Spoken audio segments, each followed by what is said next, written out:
The elevator dinged softly as it opened onto the top floor of the glass and steel tower that bore her name. Amara Royce, tech billionaire and CEO of Royce Innovations, hadn't planned to be there. Not tonight. Not after flying 10 hours from Zurich and barely sleeping. But something gnawed at her, a quiet whisper in her gut telling her to go home. And for Amara, home wasn't the multi-million-dollar penthouse with a view of Central Park. It was this building, her company, her life's work. It was past midnight. The office was silent, dark except for the hum of emergency lights and the occasional flicker of city glow through the panoramic windows. As she walked down the corridor in heels that had long overstayed their welcome, she stopped. Music. Faint. Soft. Almost apologetic. It echoed from the corner lounge, a small space tucked near the back of the floor where employees often napped, vented, or recharged. She frowned. No one should have been there. As Amara stepped closer, she slowed, then froze.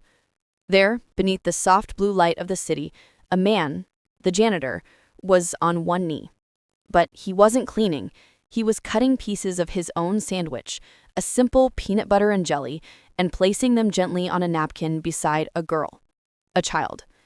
The girl, no older than 7, sat curled on a beanbag, eyes wide, hair messy. She looked like she'd seen too much for her age. Her hands trembled as she reached for the sandwich. The janitor, a middle-aged man with tired eyes and a worn smile, spoke gently to her. "Take your time, sweetheart. No one's rushing you." Amara stood in the shadows, unmoving, heart thudding in her chest. She didn't know what shocked her more, the fact that someone was living in her building after hours, or that this man, whose name she couldn't even recall, was sharing what little he had with a child who clearly wasn't his. She stepped forward. The janitor looked up, startled. Guilty. "Miss Royce, I can explain." Amara held up a hand. The girl flinched. Amara softened her voice. "What's going on?" He hesitated, standing slowly, placing himself between Amara and the girl without thinking. A protective move. "This is Emma," he said. "She's my granddaughter." "She shouldn't be here," Amara said, more confused than angry. "I know," he sighed. "But I didn't have a choice," he explained. His daughter, Emma's mother, had been in a car accident 3 nights ago. He could no one else to take the child. He'd used his last PTO days, couldn't afford daycare, didn't want to leave her alone. So he brought her with him, hiding her in corners of the building during his night shifts. "I cleaned the bathrooms with one eye on her," he said, voice cracking. "I just didn't want to lose my job. We're barely hanging on as it is." Amara didn't speak. Her eyes flicked to the sandwich already half gone and the threadbare backpack beside the girl filled with a worn stuffed bunny and a pair of socks. She'd spent the last week negotiating a $200 million acquisition. She had a closet full of designer coats she'd worn once, a car in every city she visited. And here was a man who worked in silence while the world slept, who gave away his dinner to a child he didn't plan to raise, but chose to love. Her chest tightened.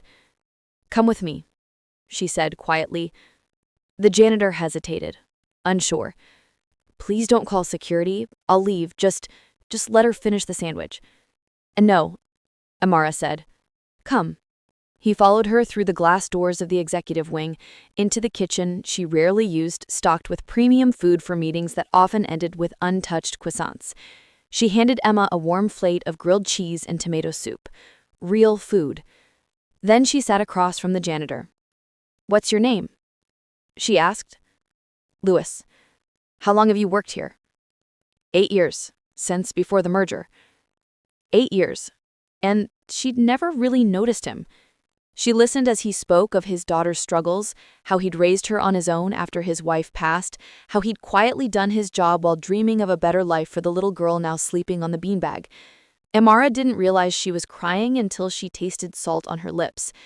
And in that moment, in that still, surreal silence, something shifted. The next morning, every employee received an email. A new initiative, Royce Cares. childcare stipends for all employees, emergency support grants, mental health leave, and a direct hotline for any staff facing crisis. No questions, no punishment. She also introduced a new title, Community Support Liaison. It came with a raise, benefits, and an office. It belonged to Lewis. She'd walked in ready to reprimand, ready to lay down policy. Instead, she'd been humbled by the quiet power of compassion.